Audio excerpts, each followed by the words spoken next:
Bueno, y nosotros seguimos analizando el día después de las elecciones, cómo será la presencia de las mujeres en el próximo Parlamento. De eso venimos hablando desde el principio del programa, pero tenemos en Vespertinas esta tarde una invitada muy especial, Nikki Johnson. Ella es doctora en ciencia política, docente y escritora, a quien le damos las muy buenas tardes.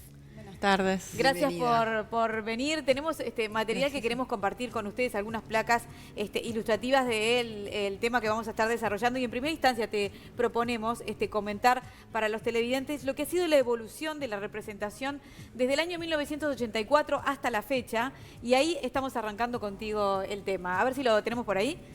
Bien. Bueno, contanos. Bueno, como este gráfico muestra, hubo un punto, digamos, partimos de un punto cero a la salida de la dictadura en el 84. Lo cual lo hemos comentado, pero me gusta subrayarlo siempre, sí. Es insólito, ¿no? Es como si las mujeres no hubieran trabajado y no hubieran militado y no hubieran hecho nada durante la dictadura. Exactamente. Como para llegar y ser partícipes. Sí, después, había mujeres en el Parlamento desde el 1942, entraron las primeras mujeres, y de allá hasta el golpe de Estado, en todos los parlamentos electos siempre alguna mujer titular había, senadora o diputada. Pero en las elecciones que marcaron el retorno a la democracia, como tú bien decís, medio contradictorio, ¿no? Viendo que las mujeres eran activas en la recuperación del régimen democrático, el Parlamento electo en el 84 no tenía ninguna mujer titular. Y después, como se ve en el gráfico, se va subiendo paulatinamente. Las primeras senadoras retornan recién en el 90 al Parlamento, en el 95, en el 90 retornan las primeras diputadas.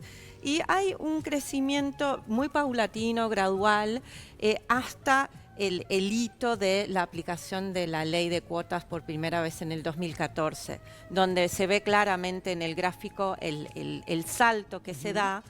Ese salto básicamente en el Senado, ¿sí? El Senado, que es el máximo órgano electo de nuestro sistema democrático, siempre era el más difícil para entrar a las mujeres. Nikki, vos decías que fue un crecimiento paulatino.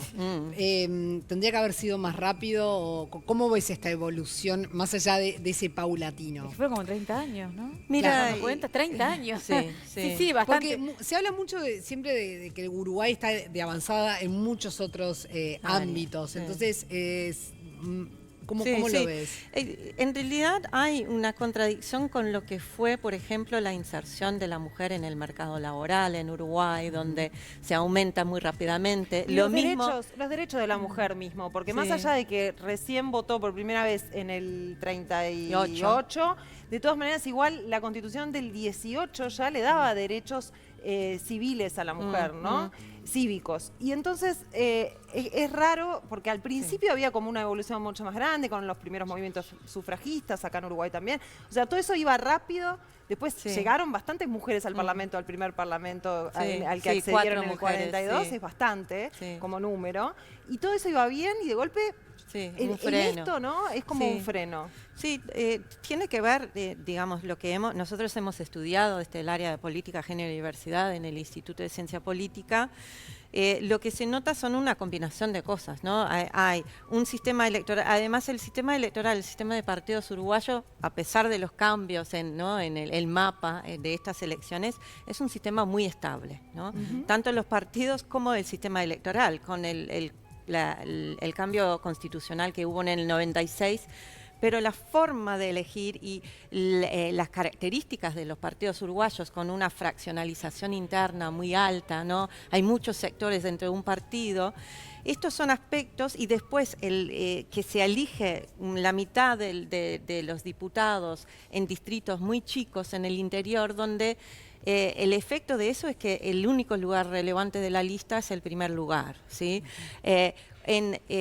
En un escenario donde hay una competencia legislativa muy alta, es decir, hay mucha competencia por las bancas y hay muchas listas que están compitiendo, si se termina simplemente ganando una o dos bancas, generalmente las personas que no están en las cúpulas de los partidos van a quedar en esos lugares más rezagados.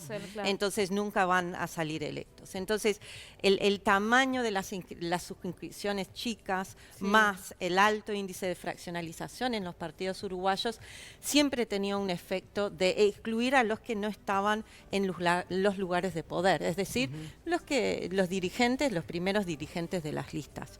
La cuota tiene un impacto que de alguna manera obliga a la inclusión de candidaturas de ambos sexos en las listas, pero la tendencia de los partidos en las elecciones pasadas en general era de aplicarlo de forma minimalista, es decir, se ponía una sola candidata mujer y en el tercer lugar de la terna. Entonces aparecían las mujeres en el lugar 3, en el lugar 6, en el lugar 9. Seguía la competencia legislativa y seguían sacando 1 o 2 bancas y esas mujeres, aún ubicadas en un lugar un poco mejor por la cuota, seguían estando afuera. No llegaban, claro. No llegaban. Recordemos que la cuota lo que dice es 1 de 3. 1 de 3. No. La cuota, la ley dice... uno de otro sexo cada 3. No, la cuota, lo que dice la ley es que en cada terna, cada 3 lugares, deben haber candidatos de ambos sexos. Ah, eso es por eso. No dice una mínima. Claro, se traduce en eso. Pero hubo una cuestión discursiva muy interesante. Se podría interpretar hacia el otro lado. Exactamente. 2 mujeres, 2 mujeres y un hombre. Pero discursivamente fue muy destacado en la elección pasada, en la campaña, que los dirigentes se referían a la obligación de esa manera. Tenemos que poner a la mujer en el tercer lugar. Tenemos que poner, o sea, eso se decía así. Sí, tenemos se decía que poner así, a la mujer. y muchos medios de comunicación replicaban, ¿no? Porque el tercer lugar es para la mujer. En realidad no es lo que dice la ley. La ley dice otra cosa, pero se interpreta de esa manera. Y eso tampoco ayuda. Eso no, obviamente, nada, claro, no ayuda, porque instala una realidad que no es. ¿sí? Claro. Y lo que hizo fue terminó haciendo que las mujeres terminaban compitiendo por ese tercer lugar. Claro, quedó como norma, quedó como instalado. Sí. O sea, Claro. tenía que ser así sí o sí cuando no estaba... En vez de estar Las mujeres compitiendo para cualquier claro, lugar, era competían bueno, por las ese mujeres tercer compiten lugar. por estos lugares, el tercero, el sexto, el noveno. ¿sí? Lo que vimos en las elecciones pasadas es que el impacto de la cuota en el Senado era mucho mayor que en el resto del Parlamento. En parte porque no hay tanta fraccionalización en el Senado, ¿sí? Hay algunas listas que ganan, ¿no? 4 hasta 5, 6 bancas, y la obligación de incluir candidatas y candidatos en esos primeros lugares tuvo un impacto importante, ¿sí? Porque habíamos tenido solamente 2 senadoras electas previamente en las últimas elecciones, fueron electas o proclamadas como electas 8 mujeres, ¿no? 9 de hecho en un principio, pero Graciela Bianchi renunció para asumir en diputados. Entonces, la evolución ha sido esto. Lo que vemos, si miramos los resultados preliminares, ¿no? Porque no están los datos finales de la Corte con las proclamaciones, pero según los cálculos que venimos haciendo en el Senado, vamos a tener un panorama bastante parecido. Ya que estamos hablando del Senado, ¿te parece Sí. si vamos compartiendo justamente la placa de lo que va a ser esta participación femenina en el Senado, justamente? Tenemos por ahí Yo creo que otra tenemos placa. uno que muestra, esto es dónde estaban las mujeres en la lista, ¿sí? En las listas al Senado. Esto muestra claramente, en el caso, por ejemplo, del Partido Colorado, la aplicación minimalista. Esto es simplemente los datos de las listas más importantes de los 4 partidos más grandes, ¿no? Claro. Que terminan siendo los 4 partidos que ganan bancas en el Senado. Entonces, lo que estamos viendo para que se entienda, por ejemplo, el Partido Colorado que tiene 2 barras que son como iguales. ¿Qué claro, quiere decir es eso? decir, en un 100% de las listas del Partido Colorado ubicaban a la primera candidata mujer en el tercer lugar y la segunda candidata mujer en el sexto lugar. ¿sí? O sea, que es la aplicación minimalista. Minimalista, Es como- exacto. El Partido Nacional se salva porque tiene una lista que pone una mujer en el segundo lugar. En una de las listas aparece una mujer en el segundo lugar. Si no, la aplicación es en el tercero y sexto. Igual que el Partido Colorado. Igual que el Partido Colorado. Y Cabildo Abierto, en cambio, tiene la aplicación minimalista en el tercer lugar y después tiene en el quinto lugar otra mujer, ¿no? Pero no llega a seis senadores, llega solo a 3. Claro. Lo que vemos en el caso del Frente Amplio es el resultado de la aplicación de la paridad, ¿no? Primero, la aplicación de la paridad, y segundo, es el único partido que tenía entre sus listas ganadoras, sus listas que competían con chance para bancas en el Senado, una lista encabezada por una mujer en el lugar 1, ¿no? En el abrazo. No, estaba, esto es la lista de Constanza Moreira. Constanza Moreira, Casa Grande. Que no resultó electo. ¿sí? Nosotros nos basamos en parte en cuál había sido la votación de las últimas elecciones para Pero también en el abrazo. decidir. El abrazo también tenía. No la incluimos en este análisis, sí. Después, como ven, hay una presencia importante de mujeres en el segundo lugar, ¿sí? En las listas del Frente Amplio, por resolución del plenario del Frente Amplio, tenían que aplicar la paridad. Eso quiere decir que tenían que alternar candidatos, hombres y mujeres. Si la lista empezaba con un hombre, tenías que seguir con una mujer. Uno y uno, digamos. Uno y uno. Se mantenía como el patrón, digamos. Ahí exactamente. Claro. Si empezaba con una mujer, después seguía un hombre. Entonces, en el caso del Frente Amplio, lo que muestra el gráfico es que las candidaturas femeninas están mucho más distribuidas entre esos primeros 6 lugares. Mientras que en el Partido Nacional, Colorado y Cabildo Abierto están concentrados y generalmente en el lugar minimalista de la terna. tercer lugar, ¿Cuán entonces? importante es para el votante esto que estamos viendo? ¿Lo mide, no lo mide, lo mira, no lo mira para la votante femenina y para el hombre, ¿no?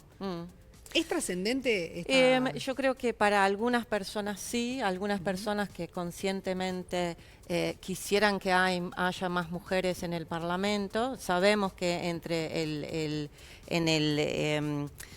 entre la ciudadanía hay un apoyo significativo para que haya más mujeres en el Parlamento. Sí, se han hecho estudios hemos hecho varios estudios. Que han dado que la gente, o sea, que la sociedad uruguaya está como preparada para, primero, más participación política de la mujer, o sea, y más lugares. Pero los resultados y también no se refleja. Se imaginan una presidenta pero mujer. A ver, los resultados refleja lo que votan los electores con una oferta cerrada y bloqueada. Claro, una ¿sí? oferta que está prehecha. Nosotros no decimos que las personas vayan a votar a una lista solamente porque tengan más mujeres, porque sabemos que la afinidad o ideológico, programático, lo que sea, la identificación con un sector es lo que define en primera instancia el voto. ¿sí? Es difícil que yo voto a una lista que no sea de mi partido simplemente porque tenga más mujeres, porque mi voto está definido primero partidariamente. Sí, o ni siquiera que elijas un candidato porque es mujer. Hay alguien que diga, me gusta porque es mujer, no, me gusta porque es buen legislador o porque lo conozco o porque me gusta lo que dice. Pero a mí lo que te decía, Vale, ¿estamos preparados para eso? ¿Estamos preparados para tener una figura femenina como presidenta, por ejemplo? Y por supuesto, pero ¿qué es lo que haría que no estuviéramos preparados? No, como votantes, digo, a nivel aceptación, ¿cómo lo visualizas tú? No hay nada que indique que la gente no esté votando a las mujeres. No es por eso que las mujeres no llegan al Parlamento. Las mujeres no llegan al Parlamento porque los partidos en general no las están poniendo en lugares salibles. No tiene nada que ver con si los votantes los apoyan o no, que tenemos este resultado en el Parlamento hoy.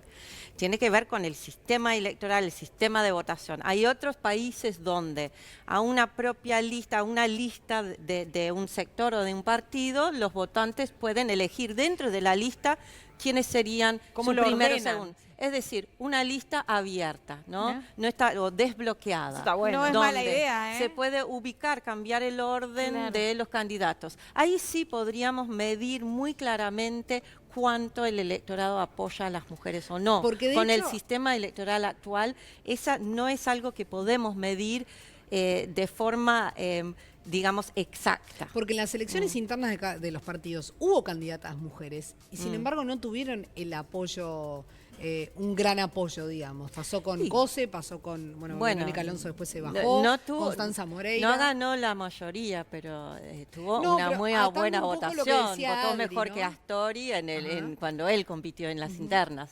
Estas cuestiones son relativas y hay muchísimos más factores que están incidiendo y no únicamente el género, ¿sí?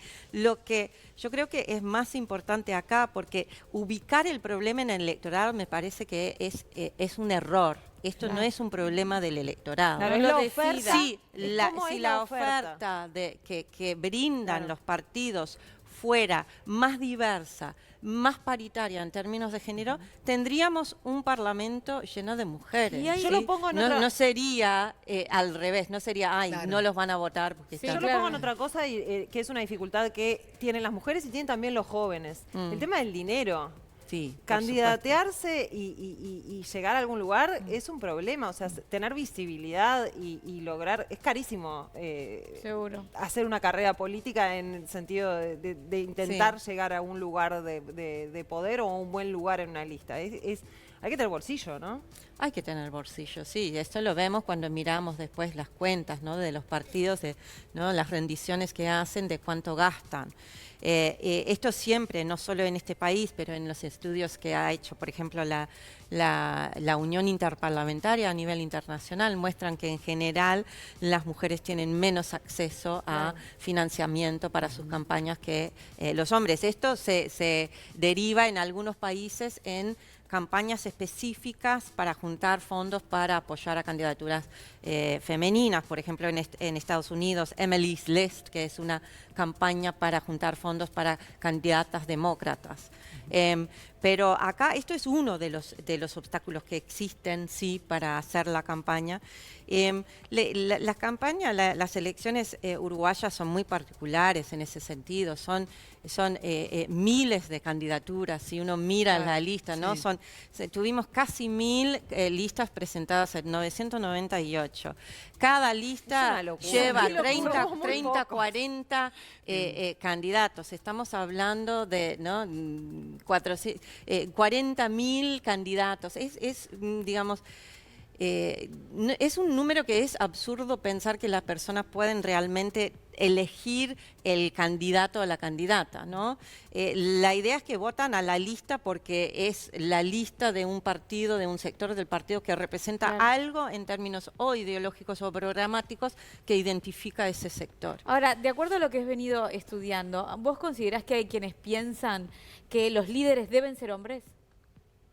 No, hay muy poca evidencia de eso. De hecho, hay una minoría que siguen pensando eso. La encuesta que se hace, el Latino Barómetro, que se hace a nivel de la región, muestra que en Uruguay, bueno, los últimos datos que tengo de eso son del 2012, pero casi el 80%, tanto de hombres como de mujeres uruguayos, no piensan, y la pregunta es esa, ¿no? Sí. Consideran que el mejor líder político, un hombre hace mejor líder político, no están de acuerdo con eso. Entonces, nosotros hicimos hace 2 años un experimento entre jóvenes para ver cómo evaluaban candidatos hombres y mujeres cuando era absolutamente el mismo perfil, el mismo discurso.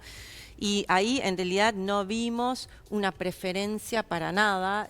Lo que no vimos fue como esa matriz tradicional que asocia el liderazgo político al hombre o a lo masculino. No encontramos eso para nada, y de hecho las únicas... Cuando había una preferencia estadísticamente significativa era para la candidata mujer, ¿sí? Entonces, no creo que se asocia. Yo creo que dentro de los partidos, y esto es otra cosa, ¿sí? Dentro del electorado no, pero dentro de los partidos sí, y se organizan sus campañas de esa manera, ¿no? Girando en torno a figuras masculinas. Todavía la ubicación de las mujeres en los estrados, en los actos electorales, uno sigue viendo un patrón que tiene el varón en el centro, como el actor central. Y Niki, ¿cuán importante es que, digamos, las dos fórmulas que vayan a balotaje sean compuestas por hombre-mujer? Bueno, esto es Que hayan obviamente vicepresidentas. uno de los hitos más significativos de estas elecciones, que tenemos por fin fórmulas presidenciales paritarias.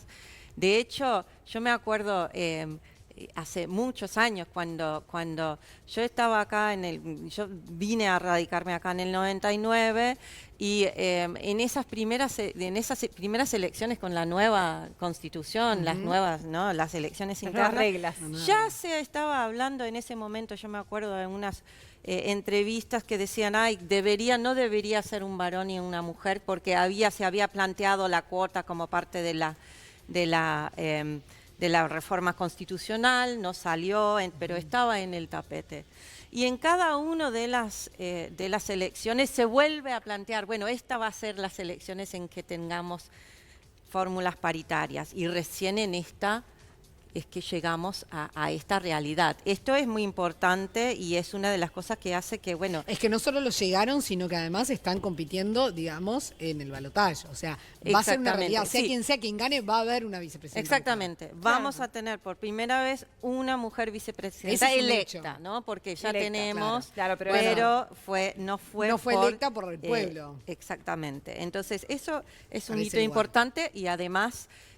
quien quiera que sea va a sumar también una mujer ocupando Senado. una banca en el Senado. Una cosa que me llama la atención, ¿no? Porque en todo el mundo se va hacia los parlamentos paritarios, ¿no? Es la intención, y bueno, de hecho hay leyes ya en varios países que son paritarias, ¿no? Sí, Para llegar a acá parlamentos. en América Latina ya hay 7 países que tienen leyes de paridad. ¿Cuál es la importancia de que la mujer esté paritariamente con el hombre en un poder legislativo de un país? Yo creo que la discusión tiene que ver por un lado, con una cuestión de justicia, ¿sí? Nuestras sociedades están compuestas mitad por hombres, mitad por mujeres. ¿Por qué el gobierno del país no? ¿Sí? Hay una cuestión básica, y cuando estamos hablando de lo que es el Parlamento, que es el cuerpo deliberativo donde deberían estar representadas todas las perspectivas desde el punto de vista, ¿no? de las adhesiones partidarias, bueno, ¿por qué es relevante? Es relevante porque las experiencias de hombres y mujeres son diferentes, ¿no? Seguimos teniendo en nuestra sociedad roles definidos socialmente, socioculturalmente para hombres y mujeres. Esas prácticas están cambiando, pero todavía están bastante arraigadas.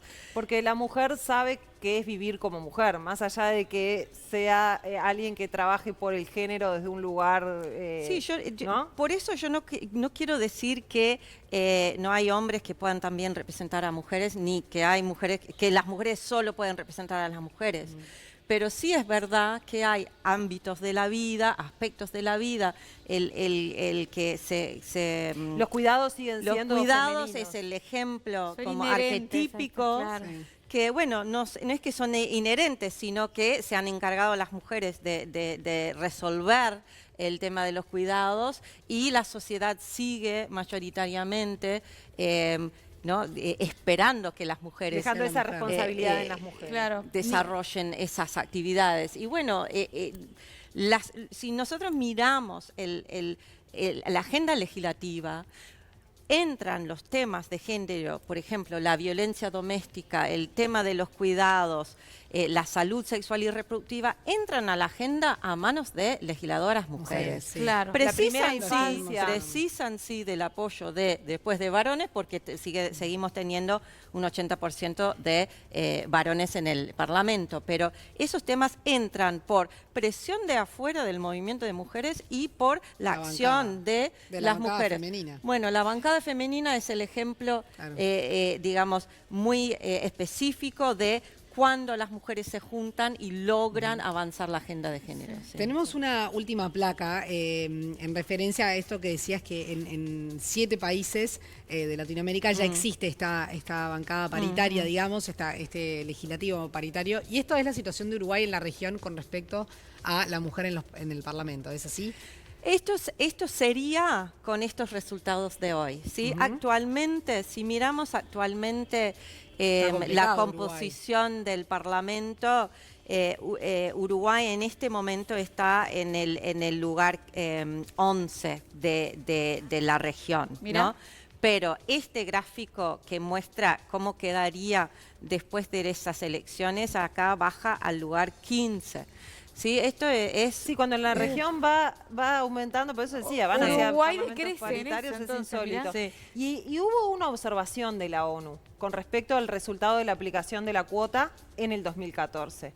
Y eso no sirve para nada, digamos. La ONU observa, pero no pasa nada. Sí. No se activa nada, decís vos. Claro. De eso. En realidad... difícilmente, ya lo sabemos por la CEDAW, la Convención para la Eliminación de toda la forma de discriminación contra la mujer, que ¿no? Desde que lo firmó en el 81 Uruguay, esto ha sido una de las observaciones de la CEDAW que se le hace a Uruguay, que ¿no? Tiene que mejorar en el nivel de representación femenina. Pero las respuestas son lentas. Además, en este caso... tenemos la aplicación de la cuota, no se pudo aprobar a nivel del Parlamento la paridad, entonces quedamos en una situación, digamos, de estancamiento en realidad.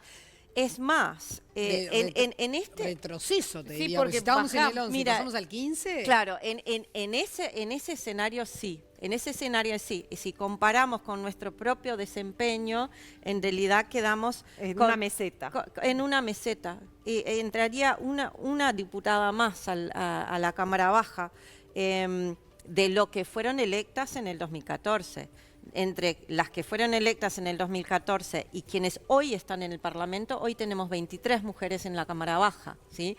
Cuando fueron electas como titulares 18. Entonces, en la medida hay movimientos, pero obviamente no es lo mismo entrar como titular que entrar como suplente en los últimos meses del Parlamento cuando el titular salió porque hacer campaña. Una cosa que hoy Vale lo planteaba y que no quiero dejarlo pasar es el tema de la ambición dentro del mundo de la política de la mujer, que vos lo dejaste como picando. ¿Está mal visto eso para la mujer? El deseo de ambición, las ansias de poder.